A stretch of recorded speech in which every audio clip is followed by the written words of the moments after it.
Good evening. It's February 16th, and our class this evening was canceled by UMBC because of snow. We can keep to our schedule by recording our lecture for this evening. I will post this on YouTube and send to all of you the link to it. Please review, and on Wednesday, before our lab, ask me questions on the material.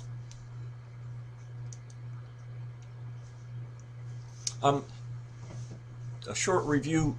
Last Wednesday we talked about problem solving, and we went over heuristics, which is a discipline for methodically solving problems, and we looked at some of the techniques they used: res post finum, start with the end in mind, analogy, induction patterns, top-down refinement, also the use of thinking with ing in quotes.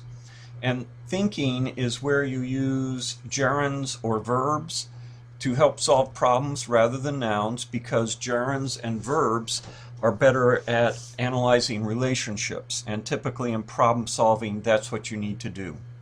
And we also discussed mutating metaphors as another technique for problem solving.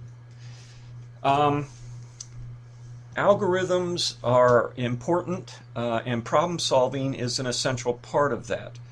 There's a two-step process to developing a computer program.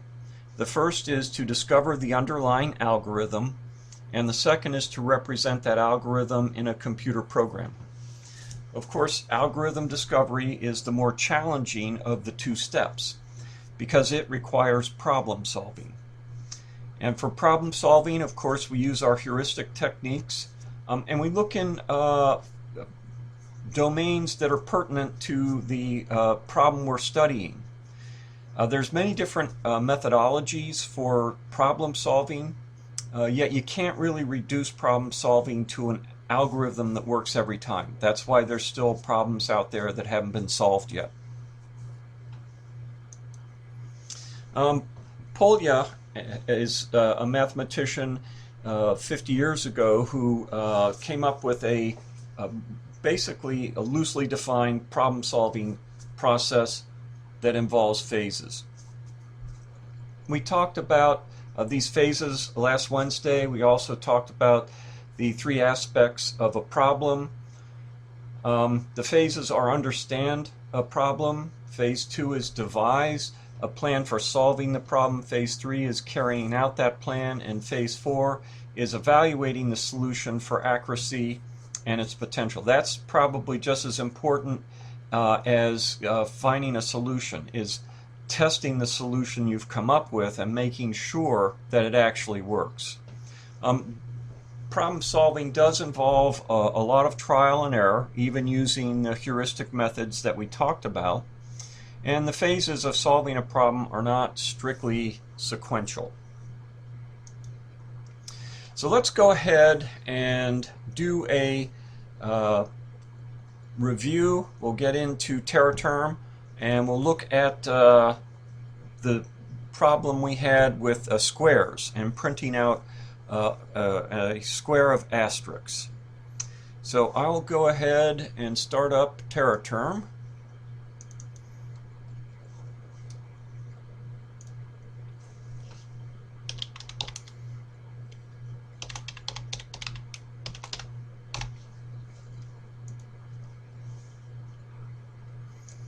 And we'll line it up for our recording software.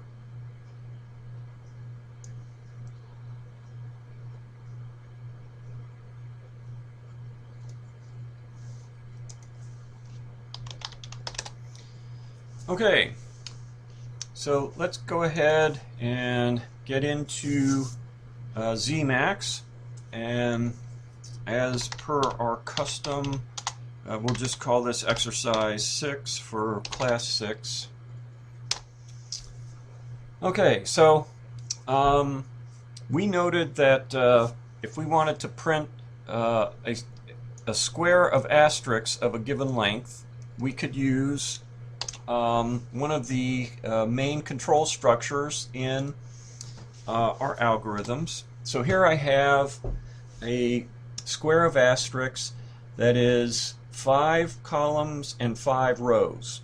And of course notice that each one of the rows has 5 asterisks. And as we went over last time, we can use one of our repetition structures for that. So here we say L equals 5, and then we have a nested loop. Actually, it's a nested for loop. And so we have for k equals 1 to L, that's our length. And then within that, we have for I equals 1 to L, we display our asterisks. We end our inner for loop, and then we display a new line, so that gives us a new row. And then we loop through and print the number of rows, so we have the same number of rows as columns. The outer loop prints rows because in the outer loop, outside of this inner for loop, we have a display new line character. And this is where we go from, say, this line here, we do a new line, we come down to this line here, and we're over at the beginning. So we actually print rows in the outer loop. The inner loop, every time we hit a inner loop display, we print one more asterisk across. So that was the loop. We went through, we actually did a little program on it, and it worked out fine. It printed the square of asterisks like we wanted. So let's apply some of our problem-solving heuristics to a new problem. And we'll take a look at that one. Let's say we want to print a right triangle of asterisks like this. Well, in looking at our problem solving, one of the things we want to do is find similar domains that have solved a problem and then see if we can adapt the solution for that other problem to our problem at hand. So, of course, we've got a problem we just solved that was involving a square of asterisks. So we can use our principle of analogy from heuristics and say, okay, there's a triangle is analogous to a square. They both have columns and they both have rows. So perhaps we can look at reusing our nested for loop structure. And whatever the problem domain, if you can find a similar problem, you might think whatever the solution is for that problem, perhaps we can adapt it to the problem at hand. So we're going to be going down the path that we think we can use this nested for loop structure to print our asterisks. Now, we don't think it'll be exactly the same, but it'll be similar. So then we start looking at induction, which is the patterns. So what do we have here but a pattern that's a little bit different? Here we start with 5, and we go 4, 3, 2,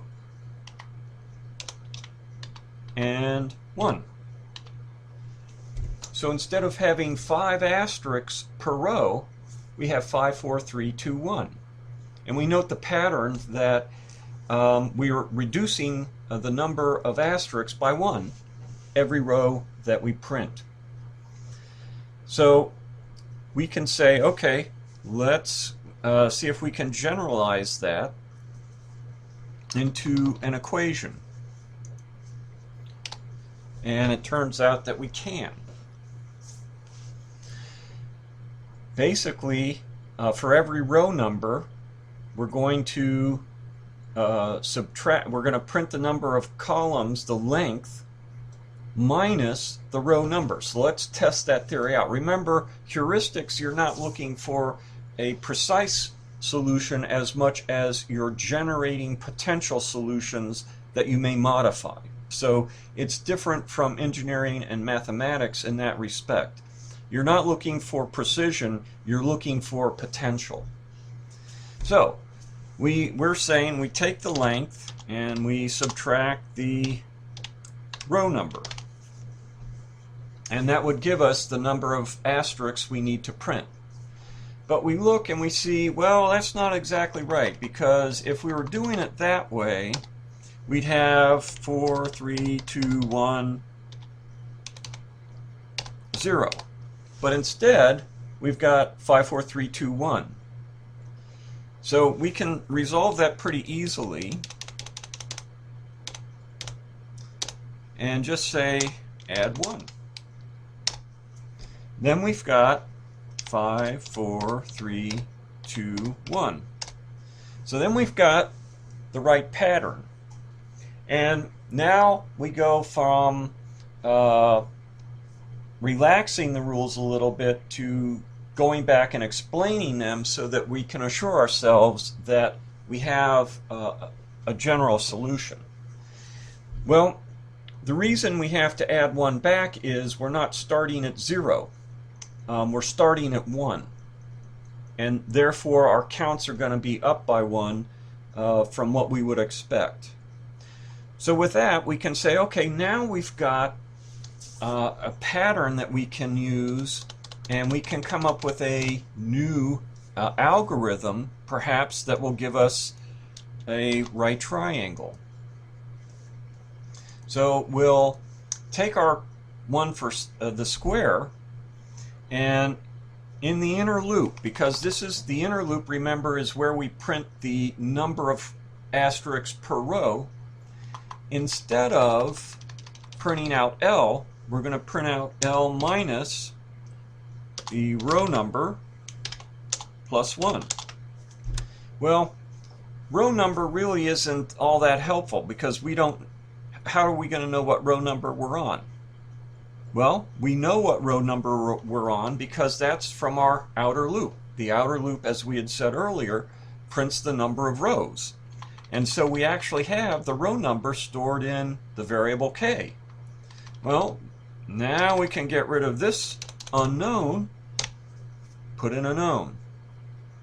And as we had mentioned last week, Paulia's 3 characteristics of a problem are you have knowns, you have relationships, and you have your unknowns. The knowns are what are given, the unknowns are what you want to solve for, and the relationships are how you get there. Okay, so now we'll change the title here, and we'll say draw a triangle. And we'll just do that.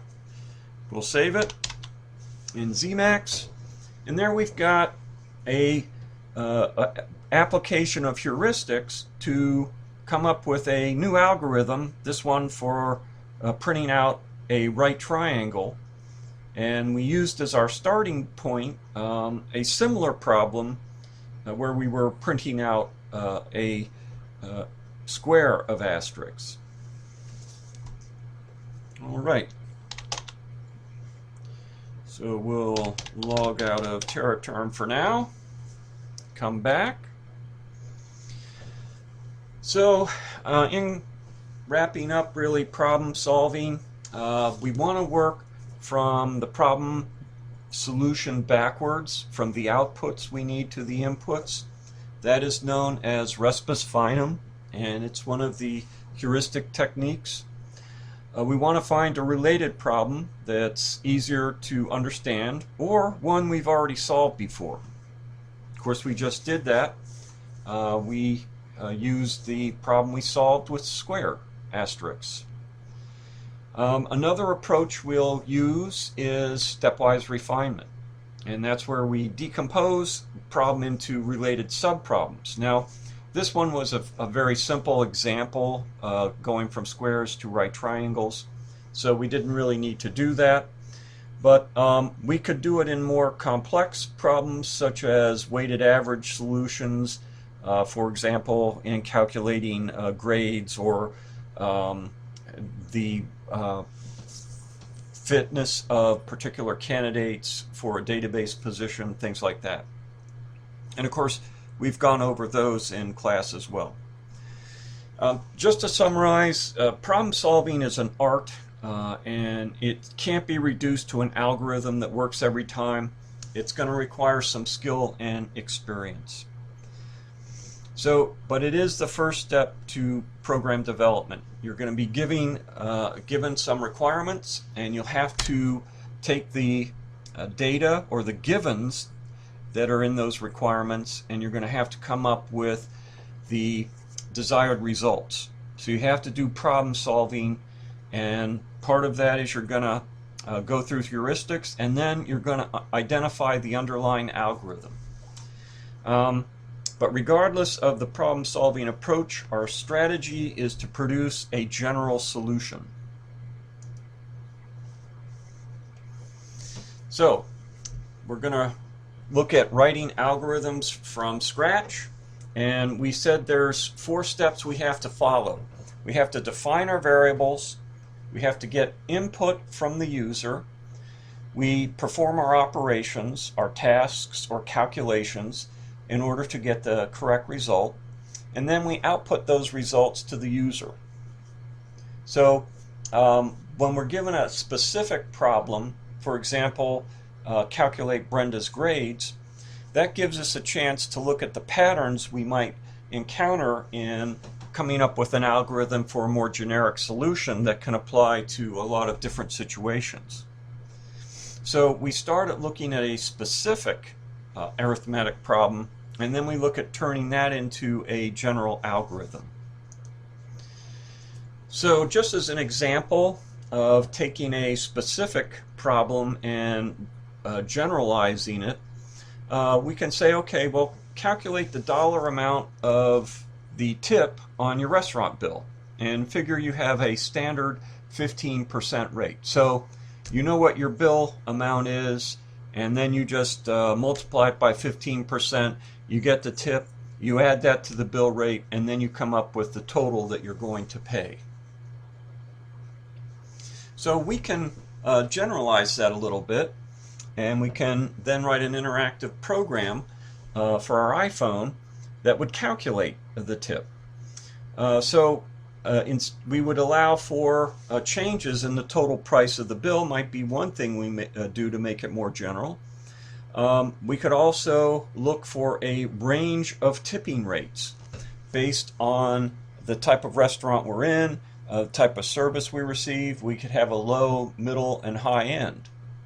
And we could put error checking in to make sure that we're not stiffing the server, and that we're paying the proper amount for a bill with some range checking. So that's how we might generalize tips for one of our problems.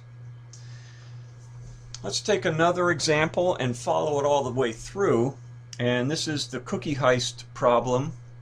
So in this problem, you had a mother who had a cookie jar, and she had 3 children that went to bed, and the cookie jar was filled when they all went to bed. During the night, one child woke up, ate half the cookies, went back to bed. Later, the second child woke up, ate half the remaining cookies, and went back to bed. And still later, the third child woke up, ate half the remaining cookies, leaving 5 cookies in the jar. So how many cookies were in the jar to begin with? Well, we'll start with the solution to the specific problem. We'll just go through the arithmetic to come up with the solution. So we had 5 cookies at the end of the evening. That meant, since the third child ate half of the cookies, that there were 10 cookies, 5 times 2, that were in the cookie jar when the third child woke up, and that were left by the second child. So if there was 10 cookies for the after the second child finished, and they ate half the cookies, then that means there was 10 times 2, or 20 cookies, when the second child opened the cookie jar. And likewise for the first child, if they ate half the cookies and there was 20 cookies left when they were done, that means they had 20 times 2 equals 40, which is the original number of cookies. So that's how we solve this specific example. We want to have a generic algorithm for the problem, though. One that would work with any number of remaining cookies and work with any number of children. So that's how we want to generalize the solution. So in our algorithm, what we would do is we'd get the number of children, get the number of cookies remaining, and then while there are still children that have not raided the cookie jar, multiply the number of cookies by 2 and reduce the number of children by 1. And then finally, after we're out of that loop, we display the number of cookies.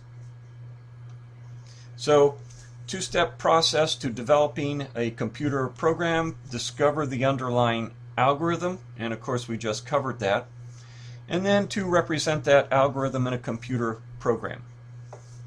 Now, pseudocode helps us to translate the algorithm into a formal language, and it also helps us develop the algorithm. We can go through the logic more easily because it's in English and it's more understandable to us, so we can test our solution approach out to make sure it's actually solving the problem.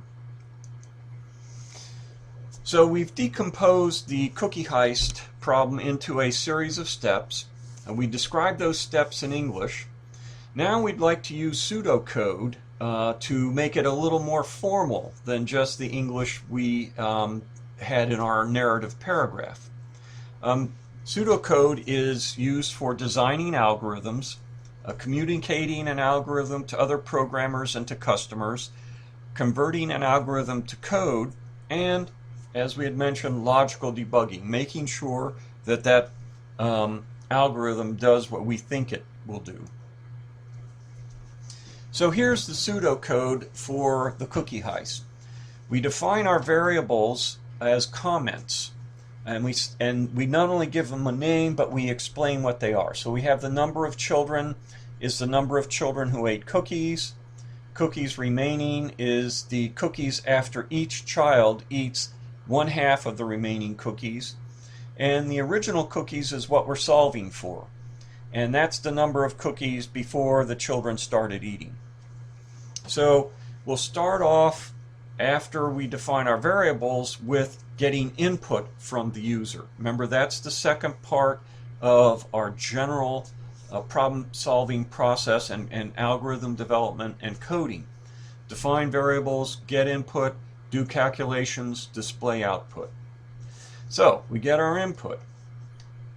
We ask the user to enter the number of children, and then we read in what they give us. Then we display prompting the user for enter the number of cookies remaining. We read that in. Then we set the original cookies equal to the number of cookies remaining, and while the number of children, the variable we just read in, is greater than 0, we say original cookies equals original cookies times 2. And that's just as we had gone over. Every time we get a child, they ate half the cookies. That means when the remaining cookies after they left, they had twice that amount when they started. So we increase the original cookies by doubling it for every child. And then as we go through this while loop, we're going to reduce the number of children by 1.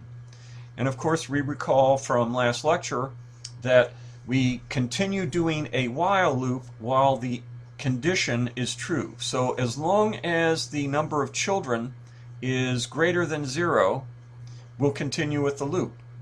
So, but we're deducting 1 each time through, so eventually we'll hit a condition where this loop is false. We will have tallied up the number of original cookies, and then we're ready to display our output. So here we say we display the original number of cookies is, and then we give the variable. So for guidelines for pseudocode, any user prompts should appear exactly as you wish the programmer to code them. The destination of any output data should be stated, such as in this example display, which implies you want to put the output to the screen that the user is looking at. Make the data items clear, giving them a descriptive name. Use formulas wherever possible for clarity and brevity, and use keywords such as read and while, and use them consistently and accent them in some manner. Use indentation for the clarity of logic. Avoid using code. You don't want to write it in Java, you don't want to write it in C, you don't want to write it in Python. You want to write it in English, but a structured and formal English.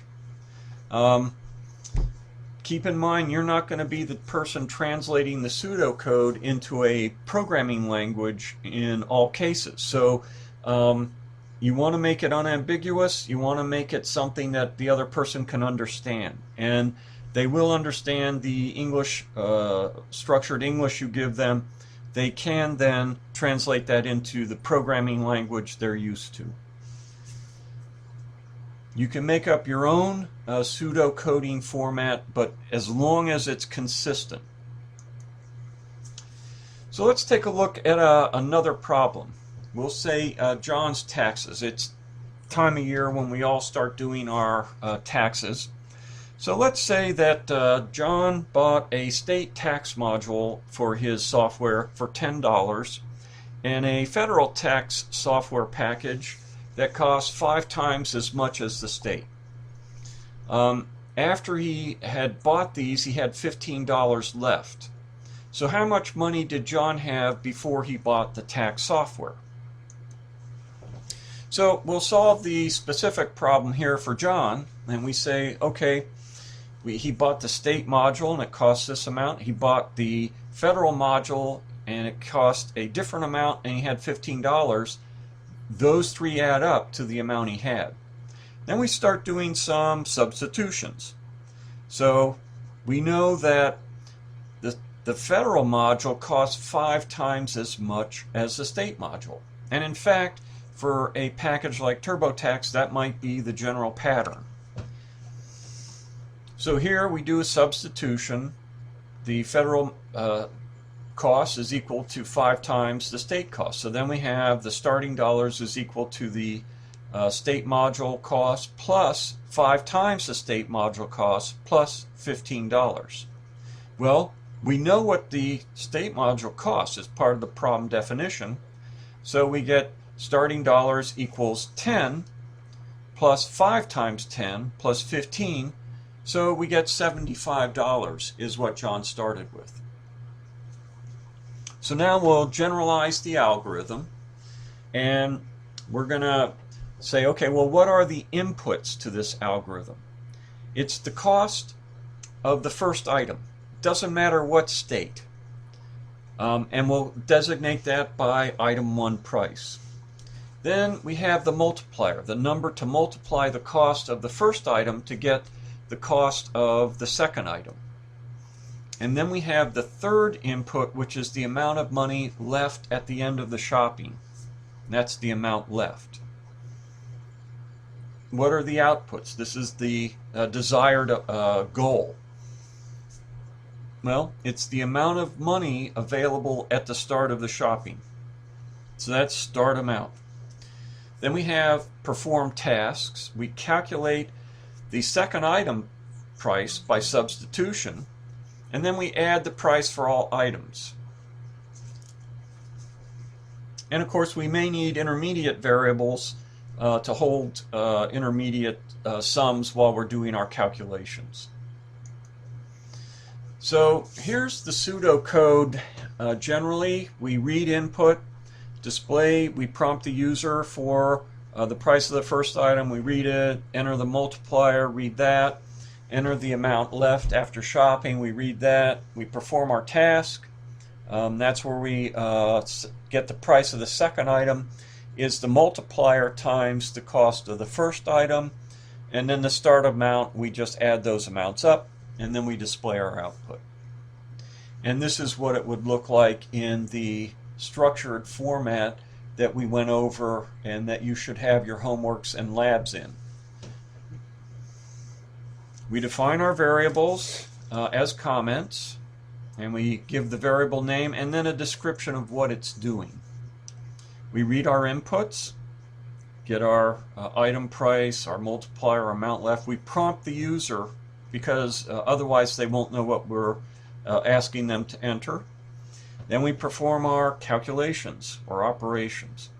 And that is, we determine our item 2 price is equal to the multiplier times the item 1 price, start price, we sum them all up, and then we display starting amount.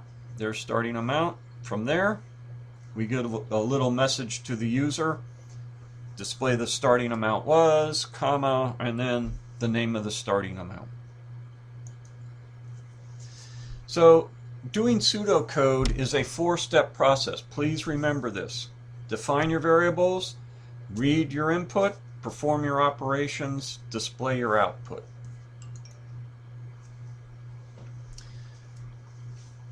We went over last time the control structures in our pseudo language, and we said that any problem can be solved by using only 3 logical control structures: sequence, selection, and repetition. Sequence is how we sequentially go through the set of statements so that they're executed in the order intended. Now, in the West and English-speaking countries, specifically the United States, for example, we read left to right, top to bottom. So that's the sequence we'd be going through. We do a statement on the top, then we go to the next statement underneath it and execute that one, and then the next one underneath that, execute that one, and so on. So we follow a specific sequence. In this case, it's culturally defined, been done that way for millennia.